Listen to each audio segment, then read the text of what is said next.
everybody. This is Welcome to Church History for Chumps. My name is John. Bibbity bobbity, give me the zoppity Simon. I'm here with Taylor. Dwight, get out of my nook, Treadway. And Thomas, hardcore parkour, do well. Hey, so we had to record that 3 times because the first reaction to those nicknames was really good, and then we're like, "Wow, John Simon, you're so creative!" And then Thomas's mic died. Yeah. So, bippity boppity, give me the zoppity. Is that Michael Scott pretending to be a gang member? If I remember correctly. No, he learns black phrases from Daryl, but Daryl gives him like phrases that aren't real. I guess that's kind of what I was thinking. Dink and Flicka. What is it? Going Mach 5. Going Mach 5, and then the shoop when they do that. Worst looking handshake of all time. Oh my gosh, dude. Oh man, I love that. So good. All right, boys, how we doing tonight? What's new? What is new? Yeah. Thomas, today was your day off, man. How was your day off? It was good. I spent some time with the fam. Nice. Ate some Mexican food, and then you know what? I went and started digging the grave for one of my childhood dogs today. Oh, wow. Is this a preparation thing, or is he's gonna get put down on Wednesday? So, oh, dude, I'm so sorry. Yeah. His name's Argos, and named after Odysseus's faithful dog. I love that. That's awesome. So, how's the fam? How's the fam feeling? It'll be sad when he gets put down. But we all know he needs it. He's like really, his quality of life is pretty much gone. So yeah, dude, that's such a bummer because I don't know if I don't remember if I told you this, but me and Annie's dog is also on his last paw, as it were. Who knows? Maybe Toby and Argos will link up on the other side.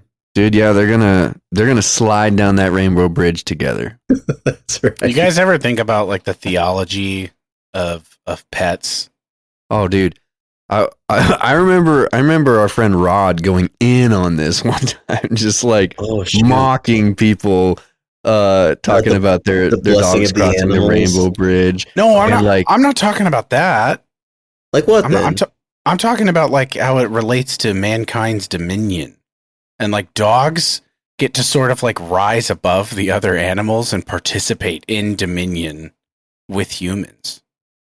I don't know if I would go that far. There's like a higher calling. I don't consult my dog about really anything. He's my servant. He's like my sentimental servant. Exactly, but he's your sentimental servant as you exert dominion over creation.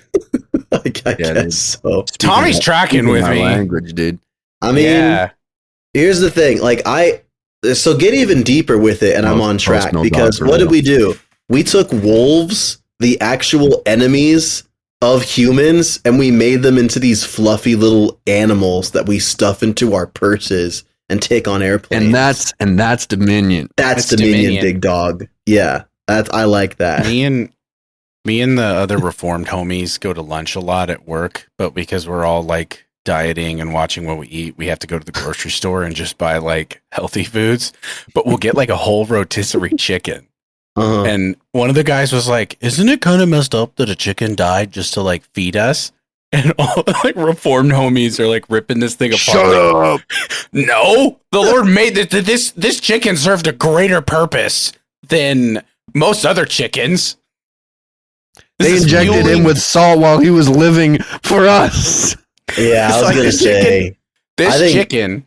I don't know. Served the work of the Lord. It fueled us. They stuffed that roughly chicken 5 hours in a cage the size of a shoebox and injected it full of the ooze from the Teenage Mutant Ninja Turtles. You don't know that. I just love the fact that that the Baptist staffers at the seminary are all on a diet together, I just like picture you guys like outside of a Sprouts, like all crouched around one chicken. Just picking at it real meagerly. Listen, Baptist, just some big boys, and we got to not be big, dude. Fun thing. I can share a success. I might be out of my triple XLs, dude. They're getting too big. Wow, all right. Nice, dude. That's for real. That's awesome. That that country song, like, oh boy, mama, he's a double XL. That's you, dude. You're double X. I did watch some of the video of your recent sermon, and I haven't seen you in person in probably about 2 years. And you definitely looked like you were trimming it down. Thanks, man. Yeah. Matter of fact, Taylor was saying this right before we hit record.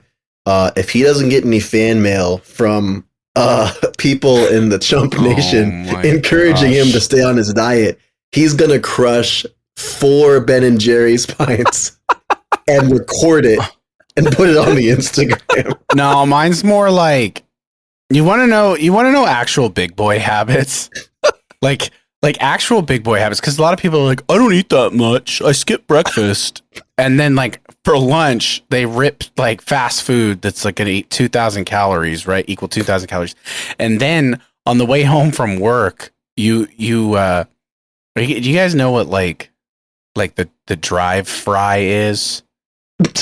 Is that when you order an extra side of fries and you eat it on the way home? Yes. Oh my! But the wife's like, hey, can you stop and pick up? I've done the drive fry. I've done that. I ain't gonna share this with nobody. Taylor, we had a buddy, and I'm not gonna dox this man. I don't think there'd be any way of it getting back to him. But he told a story about like the chubbiest thing he ever did, which was on the way back from the grocery store, he needed to like chow down on something on the way home, but he didn't have any like snacks that he'd gotten. So he rips open a frozen box of like mozzarella sticks and just starts chowing down. Oh, that's frozen. Dude, that's like nasty, big boy. That's poverty, obesity. Classy big boy stops at Sonic for happy hour. This man was desperate. Ooh. Oh man. Dude, so many of our listeners are looking at their radio in disgust right now. Like, what am I listening to? Oh, that's bad. Oh man, dude. Oh, jeez. I'm trying to think if I had any like shameful big boy moments like that. I really don't think I did. Yeah. When I was single, remember how I lived down the street from a Little Caesars, Johnson? Yeah. Oh man, I'd be known for just killing a hot and ready by myself for dinner. But I feel like for single bachelors, that's not like uncommon. That's no big deal, dude. When you drop a comment if you've ever killed a hot and ready by yourself for dinner. Oof. When I first moved out from my parents, I lived right by a Jack in the Box, and dude, I would kill those tacos in the middle of the night. You know those ones where like the paper blends into the taco shell a little bit, and you can't tell which is which. Yep. Yes. So you just go to town on all of it. Jack in the Box tacos, man. Yeah. No, dude, Taylor, I think your ambition is starting to motivate me. I think we hit July 1st recently. It's like the halfway through the year. I think I'm going to try to recalibrate some of my goals. I've got to get my ish together goals I'm trying to set for myself. I'm not going to go keto, but I need to start taking some. Dude, you're not better. even fat. Here's the thing. This is why I tell people they're not even fat. They just want to like shed some pounds. If you just don't change any habits and do keto for 6 weeks, make sure you're eating in a deficit. You'll lose all of your fat, and then you can go back to your habits. And then like once a year, you'll just have to do keto for 6 weeks. Yeah, but you're just going to gradually gain back all your weight as soon as you get off of keto, right? No, I mean, yeah, but it'll take a year or so. I'm trying to help you, man. Yeah, I mean, it's not just about numbers, though, man. I'm trying to reduce the risk of heart disease. I'm trying to get more fiber in my diet, all that brainy, dorky stuff. So, I don't know. I also want to get into Muay Thai. Me and my wife are like very, very close to joining a Muay Thai gym by our house, and I'm very psyched about that. Because listen, I did martial arts for like 16 years. Yeah, and it's time to get back on the back on the dragon, as they say. So yeah, it's like, what? We're gonna throw that on the Instagram story. Get back on the dragon. Get back on the dragon. I'm glad that we can basically be slightly racist and it bothers no one. It only bothers John inside. Oh, that was him right there. I know, and it's bothering him right now. I'm gonna pull up our China analytics and see how we're doing over in the east. That's why we had Malta, because they're all on VPNs in China, and they VPN'd into Malta. I'm not sure if we have. Oh my gosh, dude, we don't have any Chinese listeners. We have Vietnam. Taiwan. All right. Well, that says something, Wow. You're saying that our Taiwanese listeners are Chinese? That's the exact opposite of what I was saying. Okay. Be careful. Man. Guys, what do you guys think our top 5 countries are? USA. USA, easy. England. England is 3. Germany. No. Oh, Germans dropped. Germany dropped. Canada. Well, Guten bye. 2. All right, and then we got 2 that are closely related. Egypt. No. Ethiopia. All the Copts. No. Come on, it's an English-speaking countries. Oh, Brazil. Right, this game's Ireland and Scotland. Australia and New Zealand. Oh. Wales. No, I've got some good. I think we have some listeners out there. I've got listeners and friends in South Africa, Australia, none in New Zealand actually. Oh, dude, that's awesome. Because I think some of our biggest cities are like Sydney and Cape Town. Yeah. So shout out to them. Look at that. Yep. Shout out Cullen That's awesome. And the Greens and the Swansons. Nice. All right. Well, Tay, we dive in. Listen, today, huh? we got to keep tracking through what happened to the apostles. But we want to. That was our. That was the theme song for this sub series. Yeah. Tell us what instrument was that? That was a really, really small didgeridoo. Okay. All right. In solidarity with our Australian brothers. Thank you, Australia. Shout out to Australia. Yeah. So last time, do you guys remember who we covered? Simon the Zealot and Matthew, previously formerly known as Levi, the author formerly known as Levi. Mm. And we found some uncomfortable truths, some challenges, like maybe the fact that he's called Simon the Zealot didn't mean that he was part of some rogue fringe radical assassination group. Yeah, he wasn't part of like proto Hezbollah or something. I guess it'd be like proto Mossad, probably. Yeah, he might have been, but we don't know. Yeah, we don't know for sure. That is kind of hilarious. Like, imagine if you were like known as like Taylor the Hothead because of your podcast antics. But then 1,000 years from now, they're like, oh, it's because he was part of the Hothead organization, the neo-Nazi regime. Like, that's crazy. Man. That's what that could have been. Could have been. We don't know. But basically, we're challenging long-standing church tradition, trying to have some good historicity. We're trying to parse through all these different accounts and figure out what actually happened to the apostles. Did they all die gruesome and horrific martyr deaths, which we've all been taught in Sunday school and youth group and from the pulpit that all of the apostles died except for one? Or maybe they died old and in the arms of their wives. Which Matthew, as we learned last time, it's very likely that Matthew died when he was old.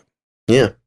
Just as is just as likely as the verdict. So, If you missed that episode, go back and listen to it. I think it was really good. It was a good episode. The host was amazing. Yes, the weak spot, but okay. Yes. Okay, so we're pulling from Sean McDowell's research, the second edition of his work, The Fate of the Apostles. And essentially, he did an immense amount of research for this project, published it 10 years ago, and then did more research and just recently republished it. So, guys, this week we're actually going to get through 3 apostles. All right. Okay. Could we get did you take Trace? A quest? Well, nope, because remember the rules I set? How do we pick the apostles? Taylor picks the apostles. It's completely random with no order, subject to my whims and impulses. So guess we're going to start with James. We're going to start with James. All right. You're supposed to say which James? We're going to start with James. I don't think Judas was martyred. Martyred himself. You're supposed to say which James. Which James? Talking about the Apostle James? Which son of Zebedee? All right. Oh, brother of John. All right. Yeah, so what do we know about him, boys? Brother of John. And? Fisherman. And? Son of Thunder. Thunder, Yep. yes. And? Author. No, you're trying to trick me. He was not the author of James. Yeah. Yeah. So, James, formerly known as Fisherman James, is... Sounds like he's an encounter in a Pokemon game. Fisherman James. It's got 3 Magikarps. Just a walk in the park. So, his eldest brother, he's the eldest brother to John, because his name gets listed first. So we think that that's why he was the oldest. Okay. Now, James was in the inner circle, my guys. Mm. He was at the Mount of Olives when Jesus said a bunch of very hard things. James saw Jairus' daughter get raised from the dead.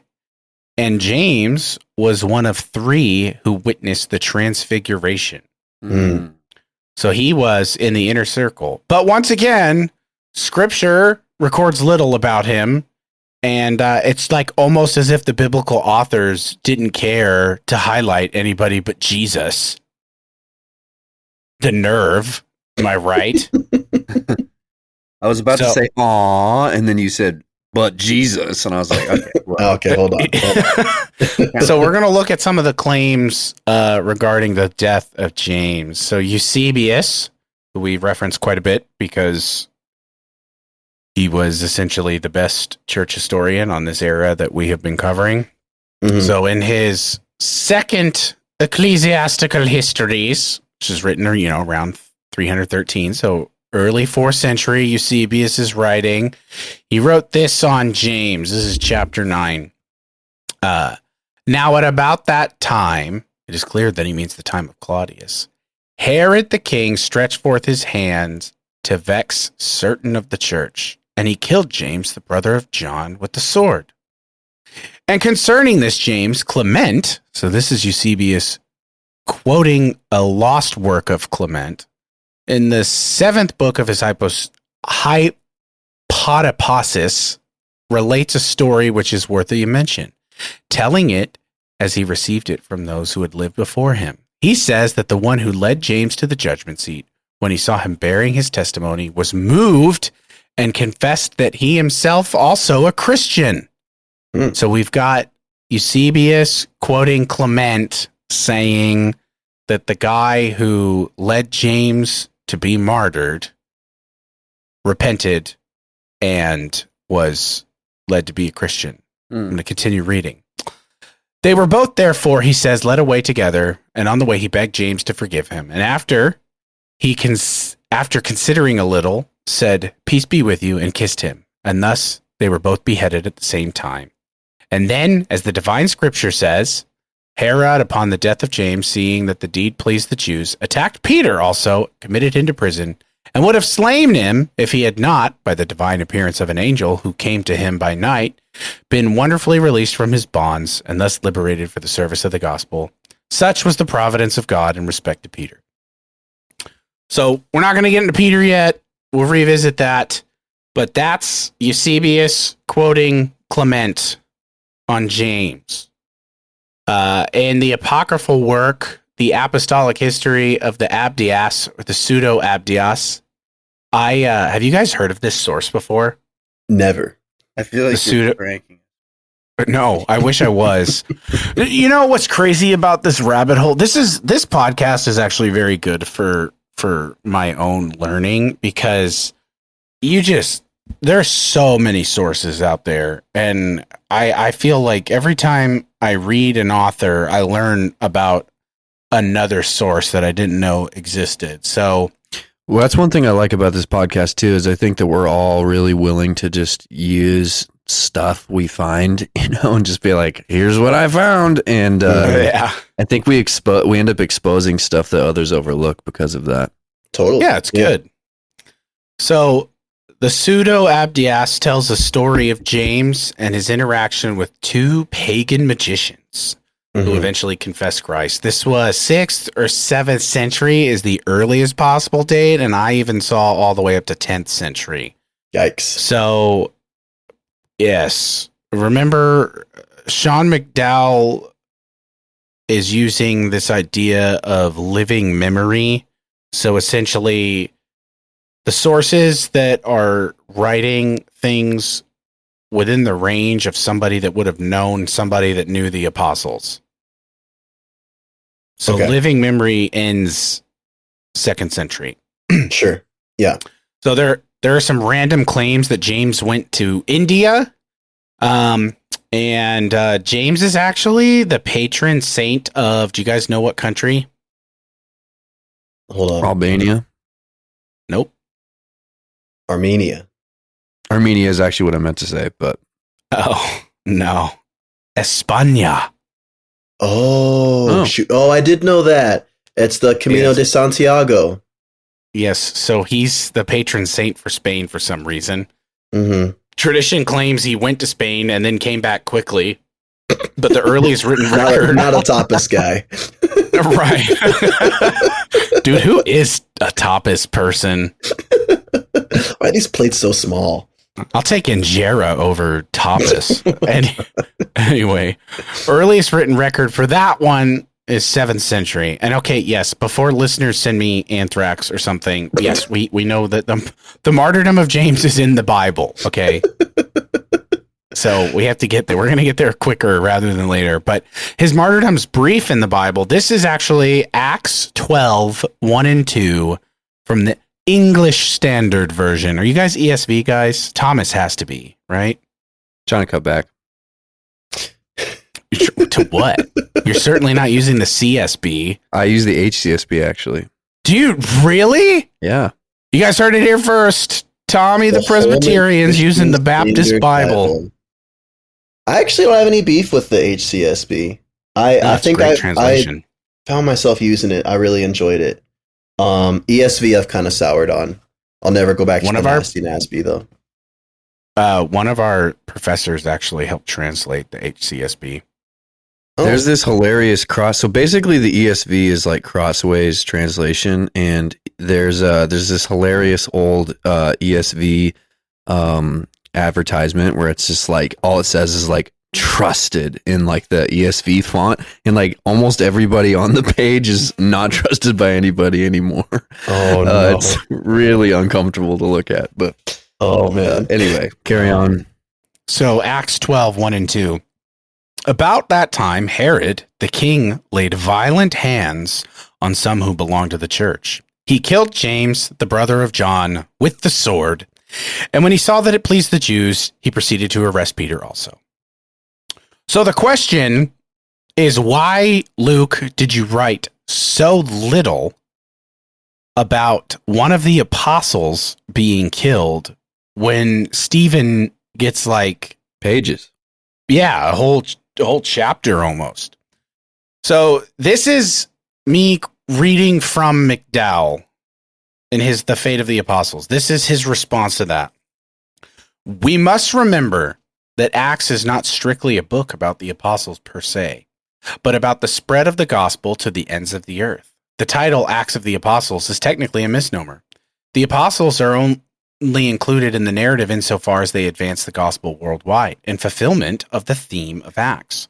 It may also be surprising that Acts does not report the deaths of Peter and Paul, but as demonstrated earlier, such reports were not integral to Luke's wider purpose.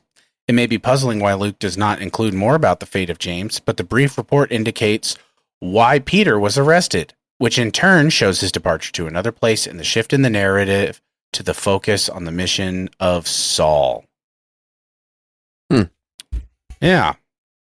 So the brief account of the death of James fits the pattern of Luke focusing on details necessary to advance his larger goal. So it sounds like you're saying that even though the Bible makes it clear that James was martyred, you're not quite convinced. No. How did you even pull? You're a little troll.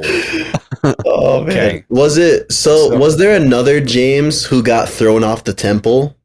Yes. Oh my gosh, spoiler alert. All right, it's just a question.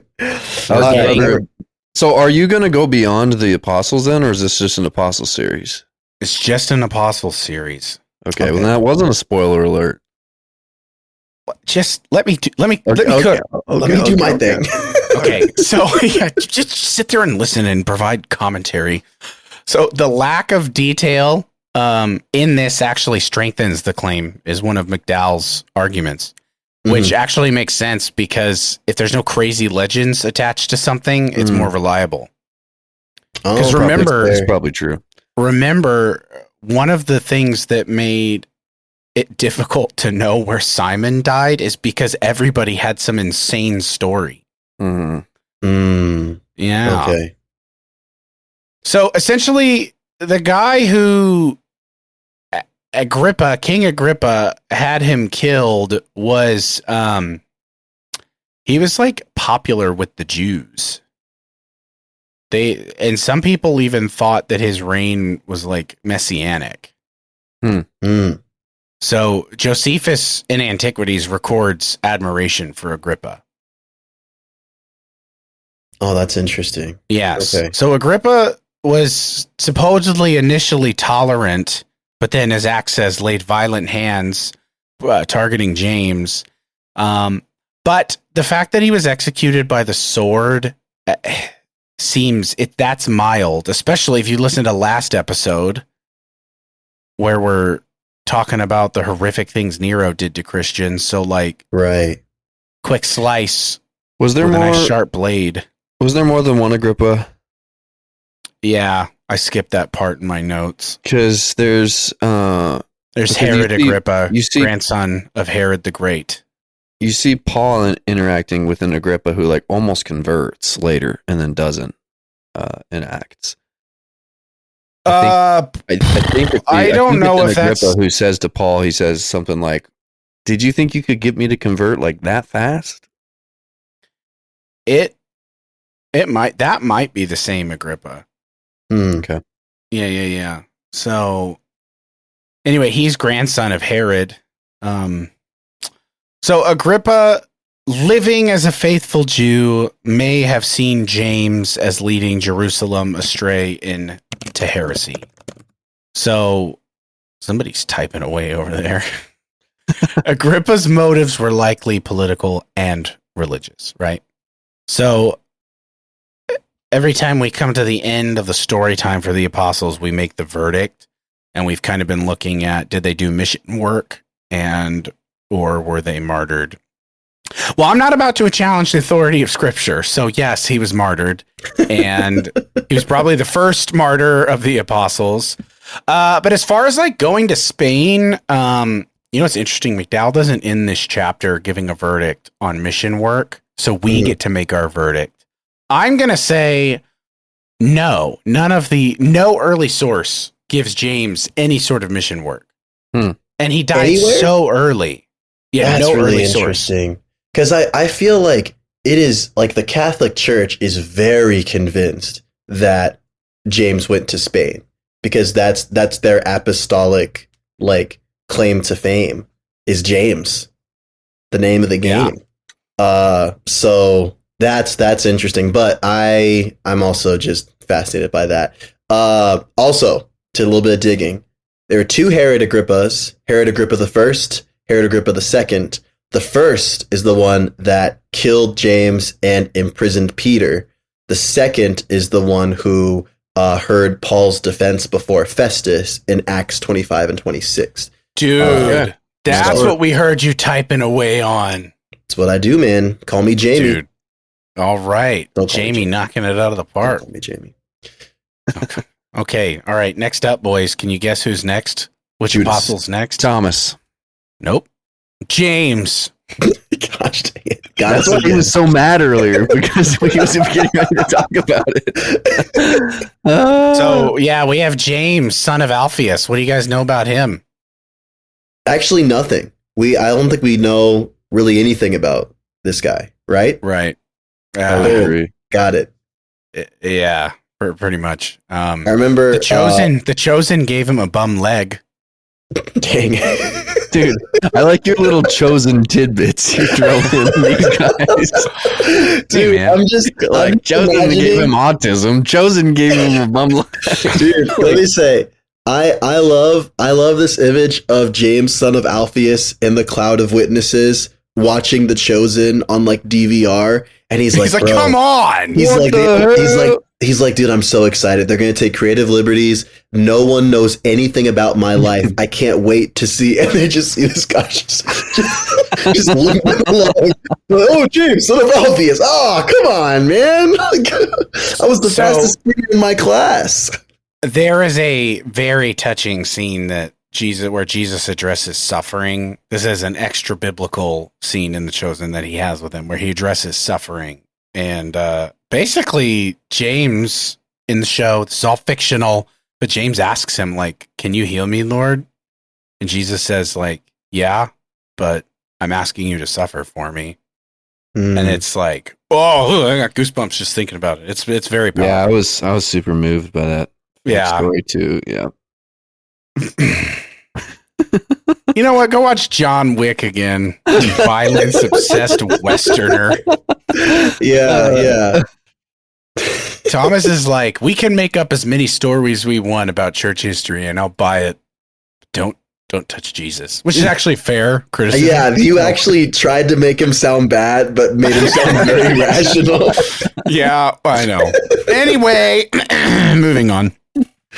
So, yeah, we got nothing. We got James the Younger, or Little James. That's basically what the Bible gives us, okay? Yeah. And then extra biblical information on him is very, very minimal.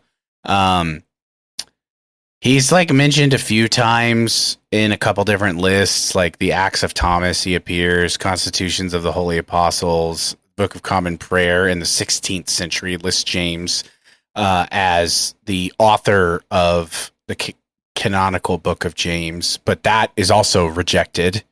Gosh, man, this guy's I think he might have been the real traitor of Jesus, honestly. Like, I am real doubtful about this guy, honestly. Yeah. So there's no missionary record for him. Tradition claims that this is the James that went to Spain, which kind of makes more sense, right?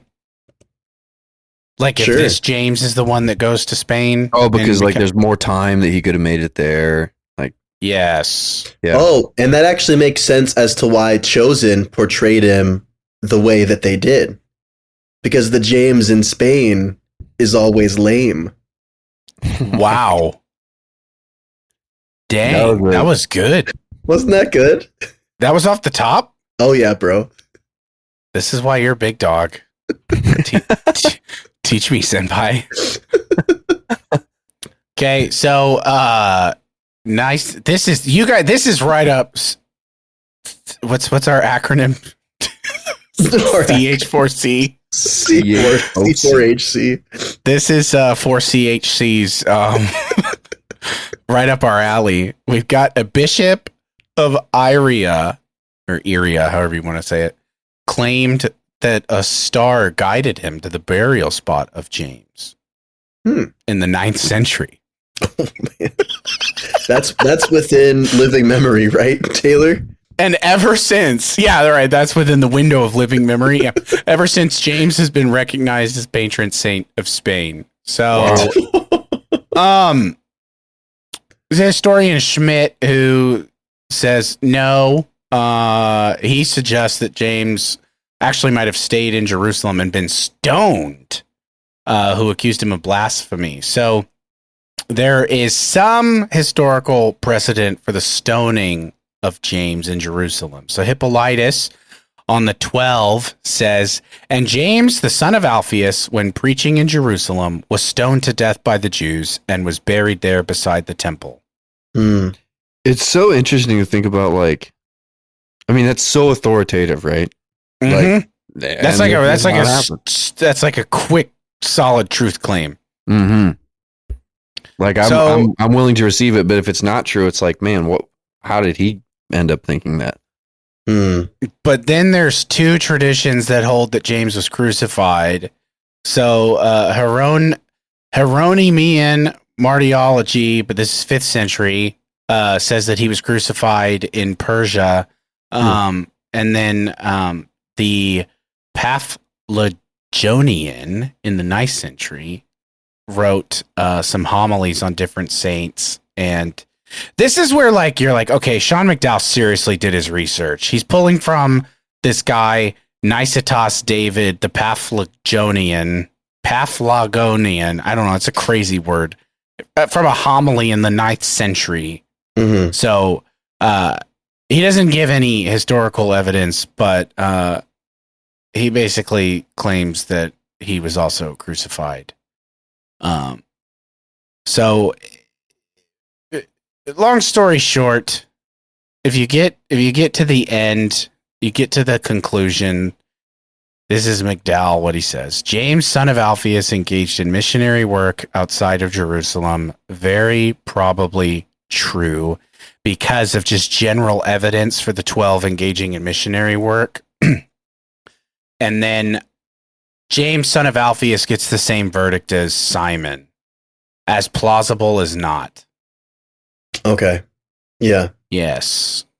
Yeah, it feels so complicated, right? Because I think the narrative that all of the apostles, especially following the Great Commission, scattered throughout the nations, faithfully proclaimed the gospel, and were martyred in some, like, kind of triumphant display. Like, that's a gung-ho narrative for the church to kind of ride with, yeah, because it shows that they were about the mission and they were about it unto death. But it gets so messy when you look at the actual historical side of it. And that's the thing. That's why I'm pretty sure all three of us have literally preached in some capacity, whether it's to, like, youth group or from the pulpit. Like, we have preached that all of them were killed except for John, right? Yeah. So it's just interesting to sit here and go, well, maybe it's actually not true. Mm-hmm. You guys know what actually McDowell suggests sparks the mission work of the apostles to leave Jerusalem? I think it pre. No, I think I know this. It has to do with the writing on the wall for the destruction of the temple, right? Well, McDowell suggests that it's the execution of James by Agrippa. Right, because he was the friendly guy. He got along with the Jews there and the Romans. Mm-hmm. And when James was killed, that was kind of like their diplomatic figure was gone. So they were like, we need to get the heck out of here. I think that's right. Yeah. So they left. Yeah, they that's when they spread out. Mm-hmm. So it is interesting. You know, we've been talking a lot about martyrs, which is fair. There's a lot of martyrs in church history. And I mean, martyrdom does kind of inspire people. Yeah. As we've seen. Okay, so next up, our third apostle. Can you guys guess who it is? Is it James again? It's James. Trace James.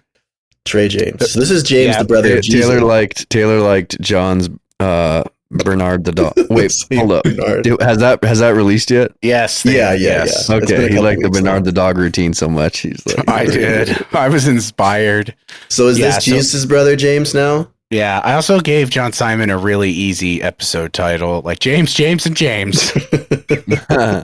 J3. So, it's gonna be J3, yeah.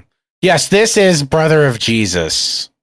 Okay. So what do we know about him? I love this story. I hope that you think it's true because I like it. Don't worry. I've got it. You'll see where I land. It's not as poetic as you might hope, but yeah. So, what do you guys know about James? Thrown off the temple. Wasn't a believer until Jesus. I'm sorry, I'm just chuckling, and Sean's like just cutting to the cuts to the end. Yeah. So James, the brother of Jesus, was not a believer until after. I can't remember where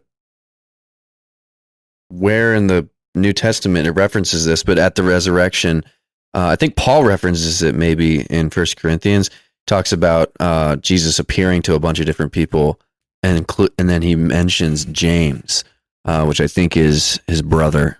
And then that's it. So yes, and then we've got 1 Corinthians 9:5. Do we not have? This is Paul writing about exactly what you're talking about. Do we not have the right to take along a believing wife, as do the other apostles and the brothers of the Lord and Cephas? So James was probably married. Cool. But he was the cousin of Jesus, right? Are you just riffing right now? He's trying to bait us. Don't let him. Just asking a question. Is papist a bad word? It's derogatory. It's derogatory for sure. Yeah, I can't tell. But historically, they would not have considered him the brother of, or would he be like the brother through Joseph, but not through Mary? Dog, perpetual. I need to look up the doctrine of the perpetual virginity of Mary, but I am pretty sure that came super late. Yeah, and which is and it's very possible that Catholics retconned James and said, "Oh, we actually always said he was the cousin." But yeah, brother of Jesus is it's a Protestant stance. I don't think Catholics. No, because I'm about to read you two very early sources. Okay, right now it's a Protestant stance. You're right. For sure. Yeah, maybe it wasn't always. Yeah. Yes. I'll let you cook. So essentially, no biblical writer is directly reporting on the death of James, right? We don't have it. So what do we got? We've got something from Josephus, and who wants to remind the listeners who Josephus was? Early Christian historian. Well, he was Jewish.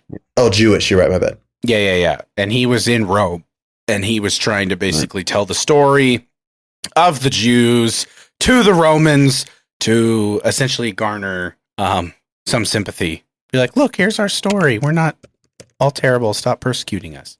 Okay. So this is going to be long. I'm going to read two long things, but it's just very, very fascinating. So we can stop at any point if we want to interject. Okay. So this is Josephus in Antiquities. And now Caesar, upon hearing the death of Festus, sent Albinus into Judea as procurator. But the king deprived Joseph of the high priesthood and bestowed the succession to that dignity on the son Ananus, who was also himself called Ananus. Now the report goes that this elder Ananus proved a most fortunate man, for he had 5 sons. John Simon. What? We can just hear you clicking away. Gosh. I'm sorry. All right. I'll be quiet. Your last clicking brought about something good, but this one is too. Just give me time. Click the mute button. Tommy's eating Cheetos and we don't hear it. All right. Okay, where was I? Now the report goes that this elder Ananus proved a most fortunate man, for he had 5 sons who had all performed the office of a high priest to God, and he had himself enjoyed that dignity a long time formerly, which had never happened to any other of our high priests. But this younger Ananus, who, as we have told you already, took the high priesthood, he was a bold man in his temper and very insolent. This is kind of like where the, like, dump. Do you want me to do sound effects for your just Tommy, I'm going to kill him. No, please. Put your phone away, bro. So, this guy, we've got somebody in charge here who Josephus says, bold in his temper and insolent. And he says this, he was also of the sect of the Sadducees. That's where we say boo. Who are very rigid in judging offenders, above all the rest of the Jews, as we have already observed. When therefore Ananus was of the disposition, he thought he now had a proper opportunity to exercise his authority. Festus was now dead, and Albinus was but upon the road. So he assembled the Sanhedrin of judges and brought before them the brother of Jesus, who was called Christ, whose name was James. So the scene is being set up, boys. And right there, brother of Jesus, who's called Christ. That's and Josephus. I've read a bunch of modern Catholics on this, and they always say the same thing. Like, he's a disciple. He's, one of Jesus's brothers. And it's like one of the bros. Except, like, we don't talk about any of the other. Like, none of these early writers talk about like Peter or other James or John or like anybody like this. Right. It's a very distinct marker. Right. I'll say and this. Actually. You'd think that the people who were at the Mount of Olives and at the Transfiguration and such would have been called the brothers, right? Mm-hmm. I'm going to say, here's the points of all my clickety-clacking. Thank you. So, the term adelphos is the Greek word used to call James the brother of Jesus, which Catholics would say is also a term used to mean a close relative, which could be a cousin or a stepbrother. And I don't know when the doctrine of perpetual virginity was like officially affirmed, like when it was like upheld in a council, but Origen and Jerome and Eusebius were all strong advocates and wrote extensively about, or I won't say they wrote extensively, but they did not consider James to be the biological brother of Jesus. And Jerome actually had kind of like a battle with this dude named Helvidius about whether this was a logical thing. So this was a controversial thing back in the days of the early church fathers. You know who else teaches the perpetual virginity of Mary? Who? John Calvin. Yeah. Doesn't surprise All right, me. fine. We need to do a chump talk on some random theological things because I guess I was wrong. But okay, no. I believe it's his biological brother. I think so. Here's my pitch.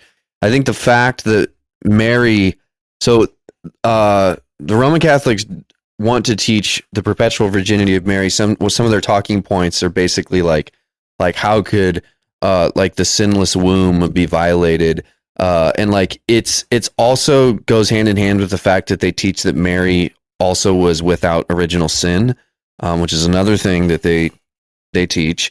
But the fact that Mary had original sin and had other children, I think, is a beautiful part of the incarnation. That. Yeah. Jesus didn't need a perfectly sinless womb to be conceived in and be born out of, but he took on flesh to be among us, including his wonderful mother, who did have sin. Well, we want to be factual. So I hold to the same thing as you, Thomas. I'm just saying I thought that I didn't know when, but I thought that doctrine came way later. Oh, I see what you're saying. Here's the thing. I'm all about being factual, but I am most about being historical. So I want to know what the church was saying, whether they were right or whether they were wrong. I want to be able to represent where they were coming from back in the day. So that's why I asked, and that's why I had to do my research. But good job. This is good stuff. This is good stuff. Okay, so you've got this hot-headed high priest Ananus, who has the brother of Jesus, who was called Christ, whose name was James, and some others. And when he had formed an accusation against them as breakers of the law, he delivered them to be stoned. Boom. So that's Josephus saying that James, the brother of Jesus, was stoned. Okay. Now, this is what's fun. So, have you guys heard of Hegesippus? Nope. So he's a very early church historian who we lost. But you see, we lost his stuff. Yeah, that's funny. Nice. But it's preserved in Eusebius. Okay. Yes. Embedded, like an embedded PDF, like a... Yeah. Yes. So Eusebius in Ecclesiastical Histories 2, which we already have read earlier in the episode, so says this: the manner of James' deaths has already been indicated by the above quoted words of Clement, who records that he was thrown from the pinnacle of the temple and was beaten to death with a club. But Hegesippus, who lived immediately after the apostles, gives the most accurate account. In the 5th book of his memoirs, he writes as follows. So this is Eusebius quoting Hegesippus. Mm-hmm. Now, some of the 7 sects which existed among the people and which have been mentioned by me in my memoirs asked him, "What is the gate of Jesus?" And he replied that he was the Savior. On account of these words, some believe that Jesus is the Christ, but the sects mentioned above did not believe either in a resurrection or in one's coming to give to every man according to his works. But as many believed, did so on account of James.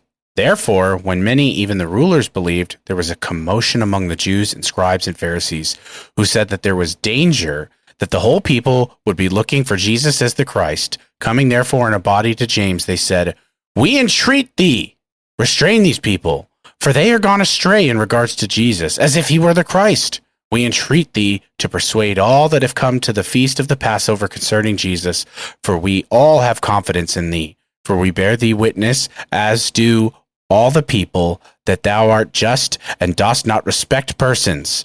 Do thou therefore persuade the multitude not to be led astray concerning Jesus? For the whole people, and all of us also, have confidence in thee. Stand therefore upon the pinnacle of the temple, that from that high position thou mayest be clearly seen, and that thy words may be readily heard by all the people. For all the tribes with the Gentiles also are come together on account of this Passover." So they're like, go up there, get all your people's attention, and tell them to stop. That's what they're... And then back to Eusebius quoting Hegesippus. The aforesaid scribes and Pharisees therefore placed James upon the pinnacle of the temple, and cried out to him and said, "Thou just one in whom we ought all to have confidence, for as much as the people are led astray after Jesus the crucified one, declare to us, what is the gate of Jesus?" And he answered with a loud voice. Get ready for this, boys. This is so good. "Why do ye ask me concerning Jesus, the Son of Man? He himself sitteth in heaven at the right hand of the great power, and is about to come upon the clouds of heaven." And many were fully convinced and gloried in the testimony in James, and said, "Hosanna to the Son of David."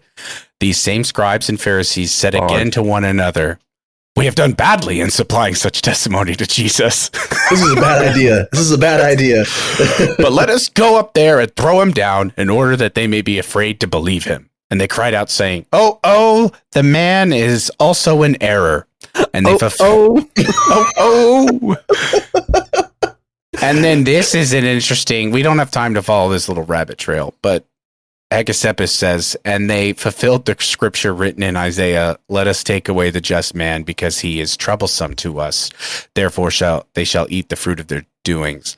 So Hegesippus is giving Isaiah to James the Just, because that was his nickname, James the Just. Okay. So they went up and threw down the just man and said to each other, "Let us stone James the Just." And they began to stone him, for he's not killed by the fall.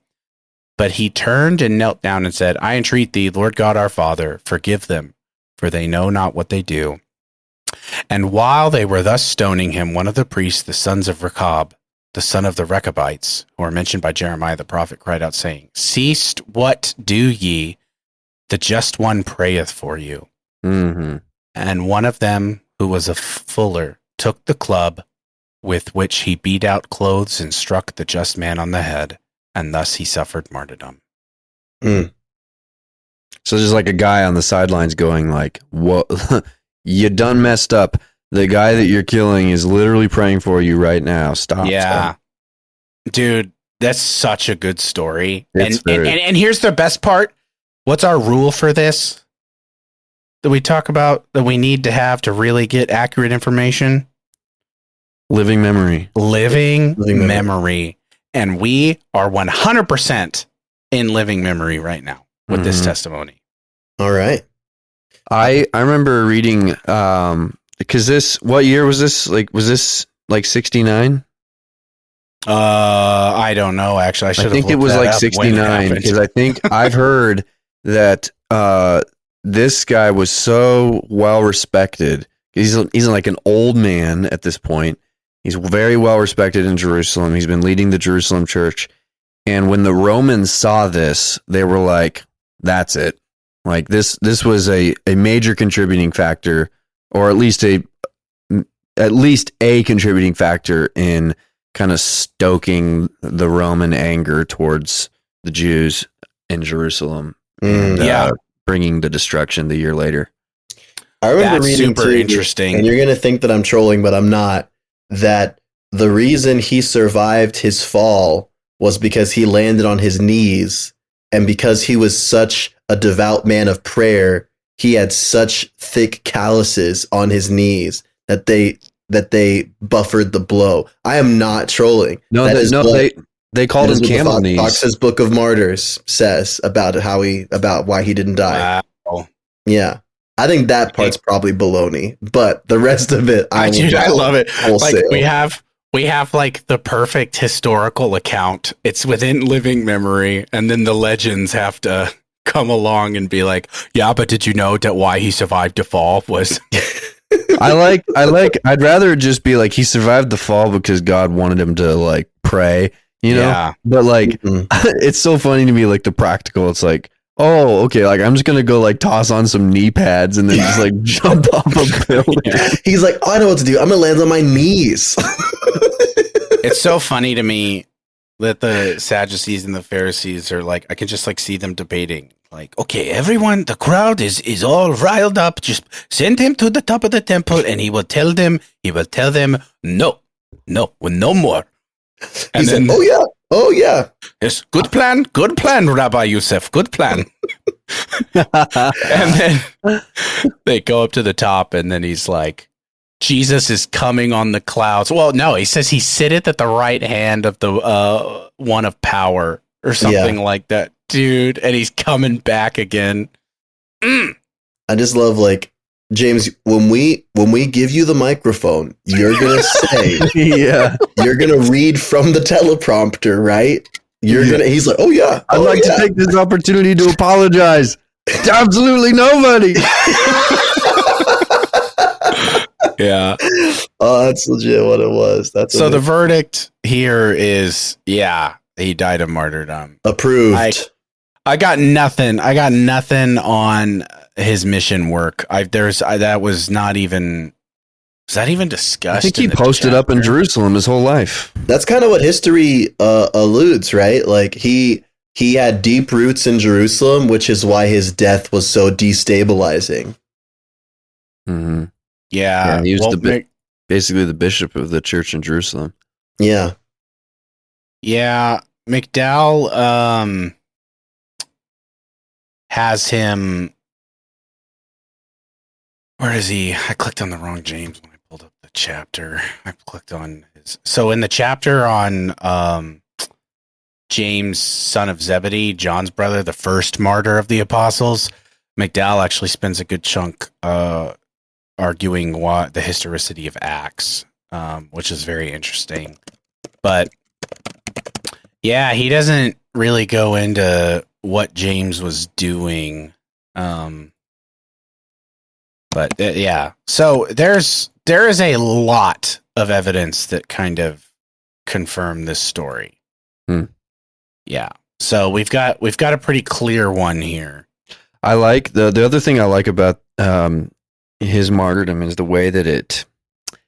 I don't know. It's like it's not an inversion or a fulfillment, but the parallel, I guess, to what Satan says to Jesus at the temptation, where he brings him to that place and says, just toss yourself off, and the angels will catch you. And then it's like this satanic inciting of violence, 40 years later, gets Jesus's brother killed. But even in the midst of it, it just, like all these martyrdoms, it just totally serves to grow the church. Mm-hmm. The thing that I kind of want to look up more is the attributing some of the prophecies to the apostles, and I wonder if that was a thing or if that was just Hegesippus. What prophecies are you thinking of? Well, the Isaiah one that he quoted about the Son of Man coming. No, about throwing the just man or something like that. Yeah. That's interesting. Yeah. It is interesting. I kind of want to. That'd be something fun to look into. Man, I'm telling you guys. So like, I was very much like I would read Baptist history in my free time, but in the last few months since I've been on the show in Q2 of 2025, it's just been all patristics, and I'm loving it. Nice. Well, good stuff. Write on Baptists for my PhD.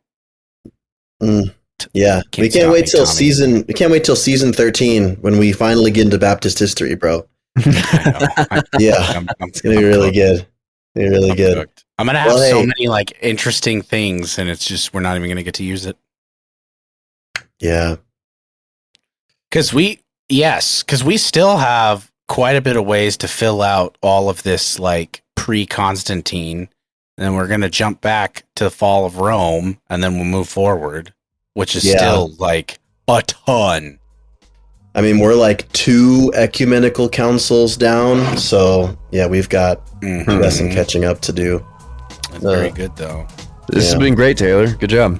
Yeah, thanks, good stuff, man. Dude. James on James on James. James on James on James. Yeah. James on James. All right. On James. Well, till next time. Good job, Tay. That's right. See you, gang. We love you. Yeah. Don't forget to pay us. Oh my gosh! Don't stop it. I'm sorry. We should. Taylor's gonna crush a bunch of Ben and Jerry's pipes on camera. They get hard eye contact. Oh man, no, we love you guys. It's all pro bono. We're just here for you guys. We're having a good time. Yeah. All right, cheers, team. Till next time. See ya. Later, gang.